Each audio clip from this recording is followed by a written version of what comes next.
The first Valkyries were not beautiful maidens offering mead to heroes. They were demons of war, creatures of carnage who appeared in the oldest Norse poems, dripping with blood and shrieking over battlefields. Their name itself means choosers of the slain. But in the earliest sources, that choosing was not a gentle escort to Valhalla. It was a violent claim. They reached into the dying and decided who would live and who would rot. How did these horrific spirits become the winged angelic figures we imagine today? The answer lies in a rewriting so thorough that most of us have never seen the original face of the Valkyrie. We all think of Valkyries as blonde warriors in shining armor who carry fallen heroes to heavenly feasts. But the reality is that the oldest surviving descriptions paint them as terrifying beings who waded through gore and wove the fates of men from human entrails. One of the most famous poems, the Dara al-Jai, describes 12 Valkyries sitting at a loom. Their loom weights are severed heads. Their warp and weft are intestines. They sing a song about choosing who will die in battle while blood rains around them.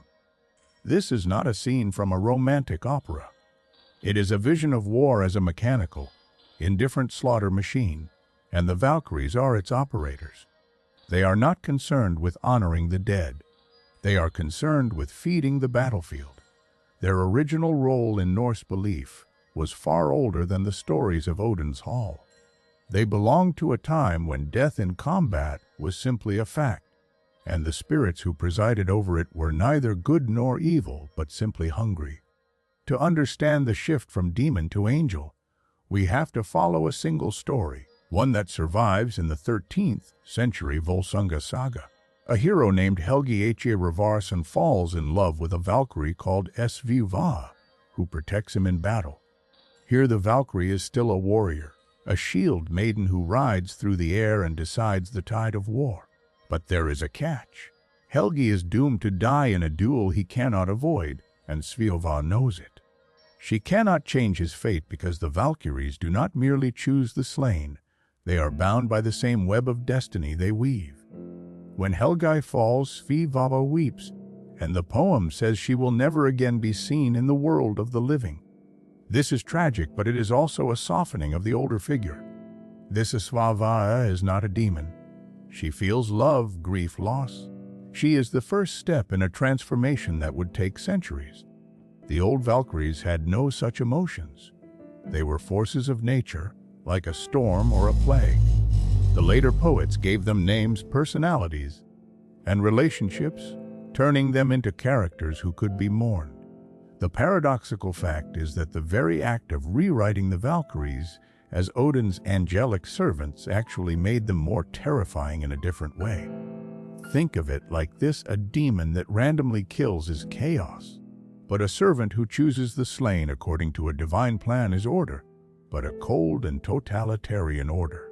Once Odin took control, the Valkyries no longer acted on their own hunger. They acted on his command. They selected only the bravest warriors to fill Valhalla, because Odin needed an army for Ragnarok. This means that every death in battle became a calculated military recruitment. A man's worth was measured by how well he died, and the Valkyries became the celestial recruiters, scanning the chaos of battle for the most promising corpses.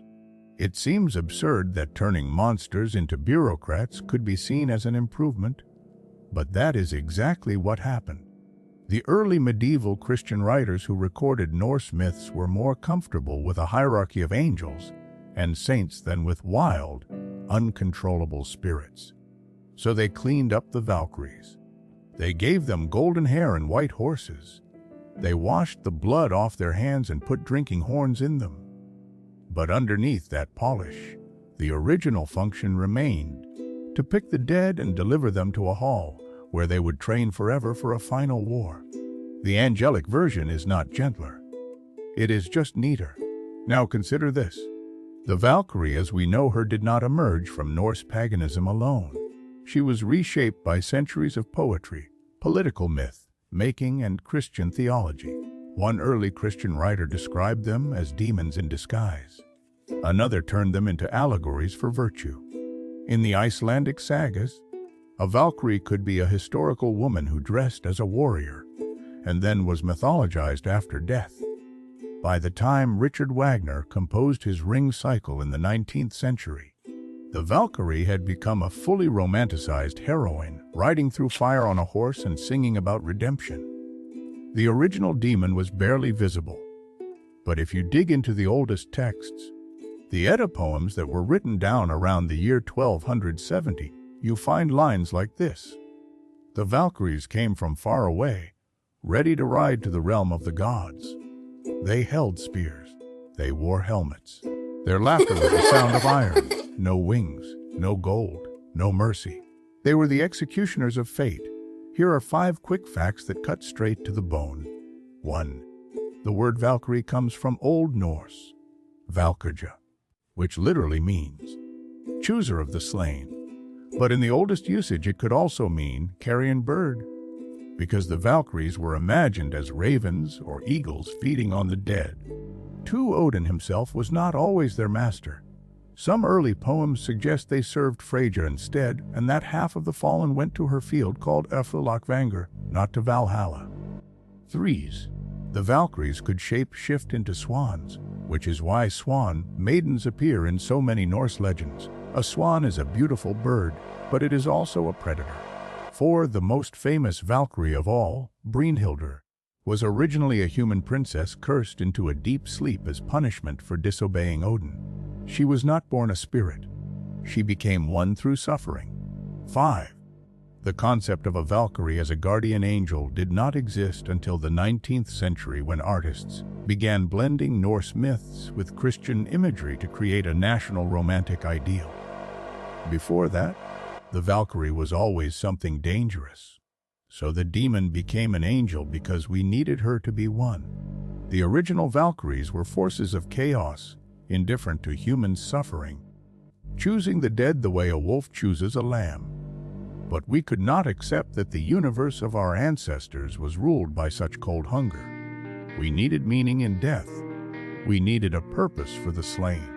So Odin rewrote the script, and we have been reading his version ever since. Every image of a Valkyrie descending on a white horse to lift a dying warrior into eternal glory is a lie we tell ourselves to make war bearable. And maybe that lie is necessary. Maybe we have to believe that the choosers of the slain have some compassion in their hearts. But if you listen closely to the oldest song, the one about the loom made of intestines, you will hear the truth. And the truth asks a question that still has no answer. What does it say about us? That we needed to turn killers into saviors.